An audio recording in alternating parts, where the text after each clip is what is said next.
Чамд хинч бараг хэлж байгаагүй нэг үннийг хэлэх үү? Тэгвэл анхаарахтай сансаарай. Учир нь одоо миний ярих зүйл бол шудраг яс, амжилт, мөнгөний татарах чиний ойлголтыг бүрэн өөрчилж мэднэ. Чи энэхүү бичлэгийг машиндаа түгжирч явахдаа, орондоо ороод унтахаасаа өмнө, эсвэл ажил дээрээ чихвчээ зүгээд нэг анхааралтай дуустган сонсоо үзээрэй. Би 60 гаруй наслахтаа тугч барьж тугалж хариулж, урвалт ба артнаас ч үнэтэй нөхөржилтөй учирч явсан үе бий. Хэрвээ намайг залуу байхад хэн нэгэн надад одоо чамд хэлэх гэж буйг хэлсэнсэн бол би амьдралынхаа хэдэн 10 жилийг мянган мэдрэлийн нисээ бас маш их мөнгө хэмнэх байсан. Биднийг хүүхэд байхад хэлдэг байсан да. Шудраг бай. Амьдрал чамд мөн адил хариу өгнө. Үнэнээ хэл. Тэгвэл чамд итгэнэ. Хичээнгүйлэн ажил. Нэг өдөр заавал баяжна гэж сургасан. Сайхан урам үгнүүд нэрэл үнийн юм шиг сонсогдож байгаа биз? Гэхдээ асуудал нь эн чинь бодит амьдрал дээр ч хэрэгжидэггүй. Бизнест ч хэрэгжидэггүй. Их мөнгөний ертөнцид ч ажилдаггүй. Томчууд бидний ертөнцид бол бүрч биш. Би шудраг байхад буруу гэж хэлэх гээгүй шүү. Харавлага нь гинэн шудраг зантай байх нь ядуур руу хөдөлдөг шулуун зам юм шүү гэдгийг ойлгуулахыг оролдож байна. Хэрвээ үнийг сонсоод чамд эвгүй санагдаж ихэсэн бол энэ нь чиний сэтгэлийн хаа нэгтээ хүрч байна гэсэн үг. Яагаад гэвэл бид бүгд амьдралдаа ядаж нэг удаа хуурагдаж, ашиглагдаж, хаягдаж. Дээрэс нь бас за чи өөрөө зөрөө зөвшөөрсөн штэ гэж хэлүүлдэг тэр шудраг тэнэг нь болж үтсэн байдаг. Би ухаантай, хөдгөмөрч, яс суртахуунтай хүмүүс юу ч үгүй хоосорч байхыг харж байсан. Бас ухаан нь баг, авиас нь баг мөртлөө илүү захитай хүмүүс хамгийн дээр гарч байгааг харж байсан. Яагаад гэвэл зарим нь байхгүй дүрмээр тавладаг. Харин нөгөөдөл нь үнэхээр ажилдаг дүрмээр тоглодог. Одоо хамгийн чухлыг хэлье. Еврей мудамжлалд нэг чухал санаа бий. Үнэн бол шашин биш, харин багаж хэрэгсэл. Үнэнг үргэлж хэлэх албагүй, харин түүнийг ашиглаж чаддаг байх хэрэгтэй. Үнэнг буруу ашиглавал ямар ч худлаас хурдам чамайг сүрүүлнэ. Мэргэм ухаан гэдэг нь үнэнг бүх хүнд үргэлж хэлэхэд биш, харин хинд, хизээ, ямар хэмжээгээр үннийг хэлж болохоо мэдхэд байдаг. Би нэг залуу санаж байна, сайхан залуу. Өвдөлтөө шудраг байхыг хичээж явсан. Тэр үргэлж үнэнг байгаа чигээр нь хэлдэг байсан. Бизнест ч түншүүдтэй хэлэгцээр хийхдээ ч би нээлттэй байвал хэд ч нээлттэй байна гэж боддог байсан тухайга хэлдэг байсан. Тэгээд эцэст нь юу болсон гэж? Түүний санааг хулгайлсан, түүнийг шахаж гаргасан, өөрийнх нь шудраг занг нь өөрийнх нь эсрэг ашигласан.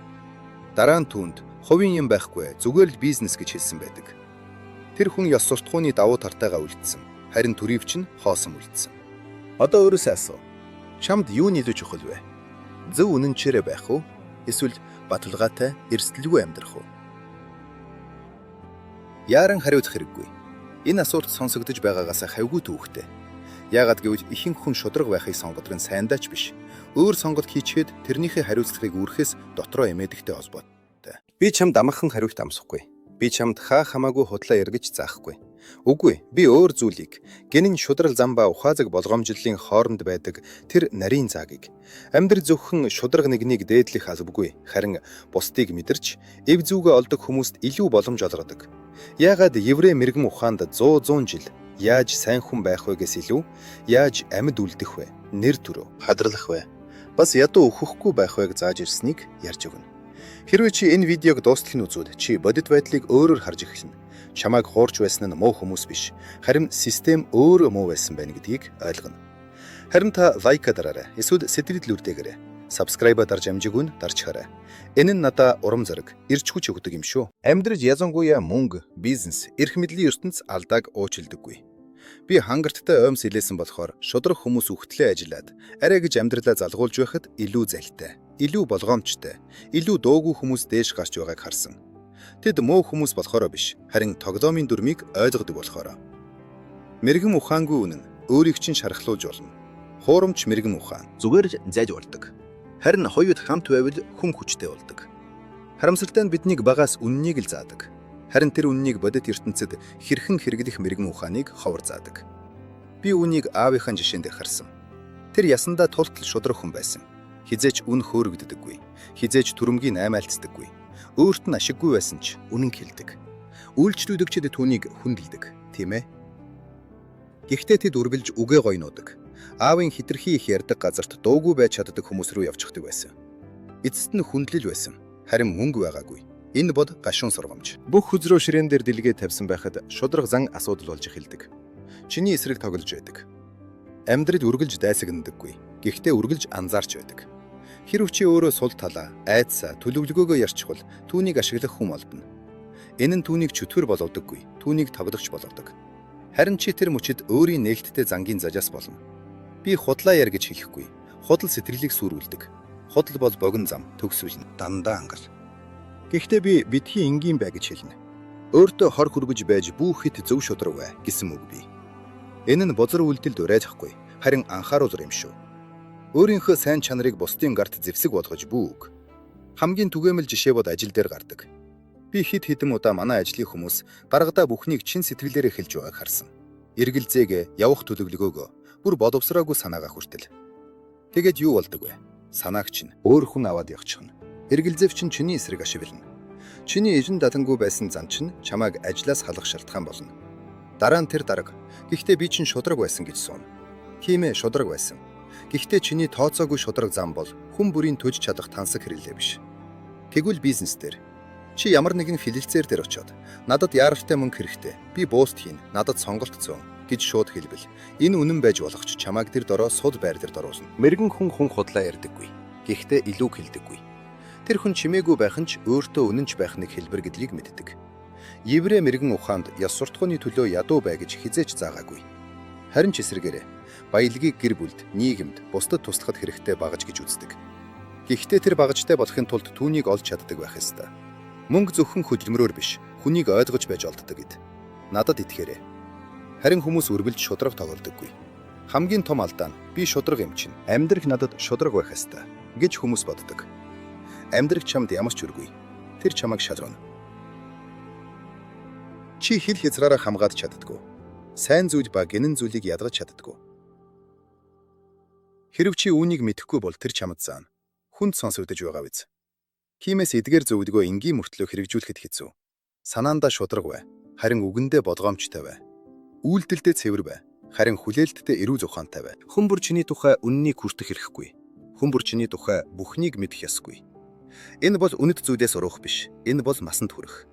Цааш би энэ мэрэгэн ухааныг өдөр тутамд яг яаж хэрэглэхийг, ажил дээр, мөнгө дээр, харилцаанд яаж шудраг хүн хിവэрэ байгаад ядуу, ашиглуулсан нэгэн болохгүй байхыг ярий.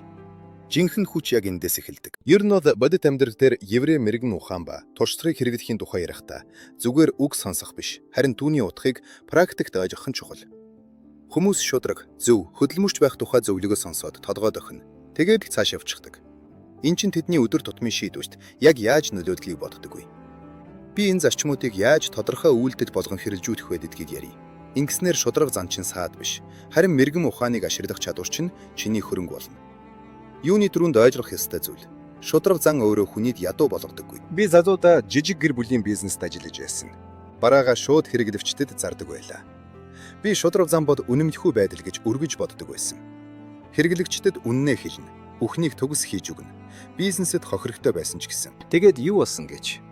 Их уян хатан замаар явсан миний өрсөлдөгчид заримдаа цаг хугацааны талаар дутуу ярьж, ашиг тусын талаар жаахан хэтрүүлж, нөхцөл байдлыг ухаалгаар удирдах, үйлчлүүлэгч нараа татаж байлаа.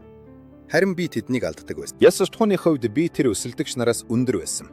Харин бизнесийн хувьд алдагдад хүлээдэг байв. Тэр үед би ойлгосон. Шудраг зан гэдэг чинь зүгээр л үннийг хэлэх биш. Харин өөрийнхөө боломжоо нураадгүйгээр хизээ, яаж, хүнд үннийг хэлэхээ ойлгох явдал байсан юм байна гэж ойлгосон. Энэ зарчмыг практикт хэрэглэх нь нөхцөл байдлыг шинжил сурахаас эхэлдэг. Жишээ нь чи үйлчлүүлэгч, түнш, хамт олонтой ажиллаж байгаа бол хоёр зүйлийг ядраж сурах хэрэгтэй. Бүрэн эзэн дадангүй байх ба стратегийн шудраг зан. Бүрэн эзэн дадангүй байх гэдэг чинь нөхцөл байдлыг тооцоолгүйгээр бүх деталь, бүх мэдээллийг шүүлтүргүүд илэрх. Харин стратегийн шудраг зан гэдэг чинь үнэхээр чухал зүйл дээрээ үнэнч байж, мэдээллээ яаж хүрлэх хэлбэрээ сонгож чаддаг байх. Миний амьдрал дээр эн чинь нийлүүлэгчтэй хэлэгцээр хийхэд илэрсэн. Өмнө нь би бүх бэрхшээл хэрэгцээгээ шууд хэлчихдэг байсан. Харин одоо би итгэлийг хадгалж, гэхдээ ашигтай нөхцөлийг алдахгүйгээр үгээ сонгож сурж байна. Энэ бод жижиг мэт боловч маш хүчтэй ялгаа. Хоёр дахь чухал тал нь хэр хязгаар тогтоож өөрийгөө хамгаалах чадвар. Шудраг зан ихэнхдээ хүмүүсийг өөрийнхөө тухай бодлогоогоор бүгдэд туслахыг оролддог болгодог. Миний найз нөхөд танилуд маань ажил дээрээ яаж туйлдж байгааг харсан. Тэд нэгч үйлчлүүлэгч, нэгч хамт олонд үгүй гэж хэлж чаддаггүй. Өөрт нь ашиггүй зүйл дээр ч дандаа зөвшөөрдөг байлаа. Шудраг зам утгагүй өөрийгөө зажаастахыг шаарддаггүй. Бодит амьдралд баланс. Миний туршлагаас жишээ авч үзье л дээ. Надад нэг үйлчлүүлэгч байнга нэмэлт хугацаа, нөөц шаардаж, зөвшөөрөхгүй бод өсөлтөгч рүү чинь явна гэж сүрдүүлдэг байсан. Өмнө нь би энэ бүхэнд нь окей гэж хэлээд өөрийгөө туйлдуулдаг байлаа. Дараа нь би юу хийж чадна, юу хийж чадахгүйгээ шударгаар тайлбарлаж, өөр хувилбарууд санал болгодог болсон. Үйлчлүүлэгч гайхсан ч миний хэл хязгаарыг хүндлэн нэмэрдэж, харилцаа урт хугацаанд доктортой болсон. 3 дахь алхам нь урт хугацааны харилцаанд хөрөнгө оруулах чадвар.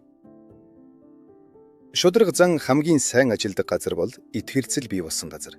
Итгэлцэл дорхноо бий болдоггүй. Олон жилийн турш тууштай үйлдэлээр бий болдог. Миний амьдрал дээр эн чинь бизнесийн түнж сонголтонд илэрсэн. Би нээлттэй байдал шударгасыг үнэлдэг хүмүүсийг хайж, хурдан зажмөхөр явдаг биш хүмүүсийг сонгодог байсан. Тэгэд ийм түншүүд урт хугацаанд илүү их ашиг авчирдаг нь тодорхой болсон. Эхэндээ гэрээ нь бага ашигтай мэт санагдсан ч гэсэн. Жишээ нь бид нэг түнштэй шударга нээлттэй ажилласны хэдэн жилийн дараа бусад зах зээлийн тавдагчдын өгч чадахгүй онцгой боломжийг санал болгосон. Энэ нь урт хугацаанд шударга зан олон дахин үржиж эргэж ирдэг гэдгийг нотолгоо. 4 дахь алхам. Өөртөөгөө шударга байх. Бид гаднаа шударга, зөв харагдах гэж оролддогч, дотроо үйлдэлээ зөвтгөх нь олонтой. Миний сурсан хамгийн чухал сургамж бол шийдвэр гаргах бүртээ өөрөөсөө асуу. Чи өөртөө үнэнч байна уу? Чи үнийг зөв гэж бодоод хийж байна уу? Эсвэл зүгээр л амархан тухтай ашигтай болохоор хийж байна уу? Миний амьдрал дээр эн чинь санхүүгийн шийдвэрүүдээр илэрдэг байсан. Нэг удаа татвараа хэмнэх саарл схем ашиглах бодол төрж байсан. Цаасан дээр бол ялалт мэт харагдсан ч дотроо би эн чинь буруу гэдгийг мэдэж байсан. Би татварлсан хэдэн жилийн дараа яг энэ шудраг зам маань нэр хүндээ хадгалах, шинэ боломж нээх, энэ зарчмыг үнэлдэг түншүүдийг татахад тусалсан. Эцэст нь байнгын өөрийгөө сургах, дасан зохицох дадал чухал. Туршлага, мэрэгэн ухаангүй, шудраг зан заримдаа хор хүргэнэ. Би алдаа бүрээсээ суралцдаг. Үйлчлүүлэгчээ алдах үедээ би шудраг зан шалтгаан болов. Эсвэл би түүнийг практикт буруу хэрэглэв гэж шинжилдэг. Ихэнх үед би шудраг зөв байх гэж бүх нөхцөлд зөвшөөрдөг байсан. Харин дараа нь шудраг занг тооцоо, стратегийн сэтгэлгээтэй хослуулах хэрэгтэйг ойлгосон. Өнөөдөр би шудраг зангийн зарчмуудыг байр сууриа бэхжүүлэхэд ашигладаг болохоос нураахад биш. Дүгнэж хэлбэл шудраг занг практикт хэрэглэх гэдэг чинь сохроор дүрм дагах биш, харин зөв замыг сонгох урлаг юм. Энэ бол нээлттэй байдал ба мэрэгэн ухааны баланс, урт хугацааны харилцаа байгуулах чадвар шудраг байх. Мөн байнга суралцаж дасан зохицох явдал юм. Хэл хязгаараа хамгаалах өөртөө. Хэрв чи эдгээр зарчмыг хэрэгжүүлбэл шудраг зан чинь амжилтын чинь багаж болохоос саад болохгүй. За тэгээд. Ингээд бид миний ярьсан бүхнийг дүгнэх мөчөд ирлээ. Би мэднэ. Шудраг зам ба баялаг хоёр ихэвчлэн эсрэгцэл мэт ойлгогддог. Олон хүн шудраг ойвож баяжихгүй, баяжихын тулд зайль гаргах хэрэгтэй гэж боддог. Гэхдээ эн чинь тийм биш. Жинхэнэ мэрэгэн ухаан бол өөрийгөө ч боломжоо чалдадгүйгээр шудраг зангаа ухаалахаар хэрхэн ашиглахыг ойлгох юм. Энэ видеоноос авч явах ёстой эхний хамгийн гол сургамж. Шудраг зам бол хязгаар биш, багаж. Чи түүнийг тооцоо, стратегийн сэтгэлгээ, туршлагатай хослуулж чадвал тэр ажиллана. Би хүмүүсийн амьдралынхаа турш жижиг зүйл бүр дээр туйлын шудраг байх гэж оролдоод эцэст нь юу ч үгүй үлдсэн түүхийг олон сонсож байсан. Харин шудраг зангаа зөв хэрэглэж сурсан, урт хугацааны харилцаа байгуулж чадсан, нэр хүндээ хадралсан, хэл хязгаараа хамгаалж чадсан хүмүүс амжилтанд хүрдэг. Энэ чинь санамсаргүй биш, цаг хугацаа туршлаар шалгагдсан. Итгэхээр үнэхээр практикт ажилдаг. 2 дахь сургамж. Урт хугацааны харах үнцэг үргэлж ялдаг. Амьдралд хурдан үрдэм, шууд ашиг ихэнхдээ хүсэн хүлээлддэг бөгөөд энэ нь хүмүүсийг шудраг зан дээрээ буувт хийхэд хүргэдэг. Би өөрөө ч тэгж явж үзсэн. Карьерийн эхэнд би нэг деталь нууж, бүтээгдэхүүний талаар бүхнийг нь хэллгүүгээр арай илүү ашиг олж болох үе байсан. Жижигхэн худал хинч анзаарахгүй гэж санагддаг. Гэхдээ үр дагавар нь муу байсан. Итгэд алдагдсан, боломж алдагдсан, дотроо байнгын дарамттай болсон. Өнөөдөр би ойлгодог. Ухаантай илэрхийлсэн шудраг зан ирээдүйн бат бөх суурийг тавьдаг. Чи үнэхээр чухал зүйл дээр үнэнч байж, харилцаагаа зөв удирдах чадвал эн чинь олон дахин ирвэж ирнэ. Шин түншүүд, илүү сайн хэлцлүүд, бат бөх холбоосууд. 3 дахь сургамж. Хэл хязгаар тогтоож өөрийгөө үнэлэх чадвар. Шудраг зан гэдэг чинь хүн бүрт таалагдах, хүн бүрт сайн хүн байх үүрэг биш. Өөрт чинь эвгүй, хор хөнөөртэй зүйл дээр үргэлж зөвшөөрөх гэсэн үг биш. Бодит амьдрал харуулдаг. Хүндлэлтэйгээр үгүй гэж хэлж чаддаг хүмүүс илүү тогтвортой харилцаа бий болгодог. Би дүрм хэд хязгаараа ил тод хэлдэг амжилттай бизнес эрхлэгч өдөрдөгчдийн түүхийг мэднэ. Тэд зарчмаа зөрчих түнш, үйлчлүүлэгчээ алдахаас айдаггүй. Харин ч эсрэгээр ийм хүмүүс шудраг, ёс суртахууныг хүндэлдэг хүмүүсийг өөртөө датдаг. Дөрөвдөг сургамж. Өөрийгөө шалгах, өөртөө шудраг байх. Энэ бол магадгүй хамгийн чухал зүйл. Ихэнхдээ бид гаднаа шудраг харагдахыг хүсдэгч дотроо өөрийгөө зөвтгөгдөг. Сонголттой тулгарх бүртээ өөрөөсөө асуу. Би үүнийг үнэхээр зөв гэж бодоод хийж байна уу? Эсвэл ашиг алдахгүй, асуудлаас зугтахын тулд хийж байна уу гэж өөрөөсөө асуух хэрэгтэй. Хувийн туршлагаасаа би нэг зүйлийг ойлгосон. Өөрийгөө тогтмож шалгаж чаддаг шудраг зам л дотоод амраа мозон бүтээдэг. Чи өөртөөгөө эвлэрч зогцсон амьдарч эхлэх мөчөөс энэ нь амьдралын бүх салбарт бизнес, харилцаа, санхүүт хүртэл шууд нөлөөлдөг. 5 дахь сургамж. Ухамсартай үйлд практикаар суралц. Шудраг зангийн тухай онол, ном чухал. Гэхдээ бодит амьдрал хүн бүрийг практикт шадардаг. Алдаа гаргахаас бүү. Хэрв чи зарчмаа ухаадвар хэрэглэхийг сурч байвал алдаа болгоно туршлага болдог. Би олон нөхцөлд шудраг зан үнэтэй мэд санагдаж, сул тал шиг харагдах үеийг туулсан. Гэхдээ алдаа бүр надад хэмжүүрээ олгох, үг ба үйлдэлээ зөв сонгох, стратегийн сэтгэлгээг хөгжүүлэхэд тусалсан. Үн цэнэ алдалгүйгээр. Одоо чи эдгээр гол зүйлсийг мэдсэн болохоор нэг зүйлийг санах хэрэгтэй. Шудраг зан гэдэг чинь төгс байх тухай биш, харин ухаалаг байх тухай. Тэр чамайг судруулах биш, хүчтэй болгодог. Тэр мөнгө, амжилт шууд худалдаж авч чаддаггүй итгэл, хүндлэлийг үтээдэг. Харин тэр итгэл хүндлэл урт хугацаанд олон дахин өгөөж өгдөг. Би чамд нэг зөвлөгөө өгье. Өдөр тутмын жижиг алхмуудаас эхэл. Ажил дээр, үйлчлүүлэгч, хамт олон, найз нөхөд, дотны хүмүүстэй харилцахдаа шудраг зангаа ухамсартай хэрэглэх. Хил хязгаараа тогтоох, эрх ашгаа хамгаалах, хүндлэлтэйгээр үгүй гэж хэлэхээс бүү. Шузуухан зам ба мэрэгэн ухааны хоорондын балансыг ол. Хамгийн гол нь өөртөө шудраг бай.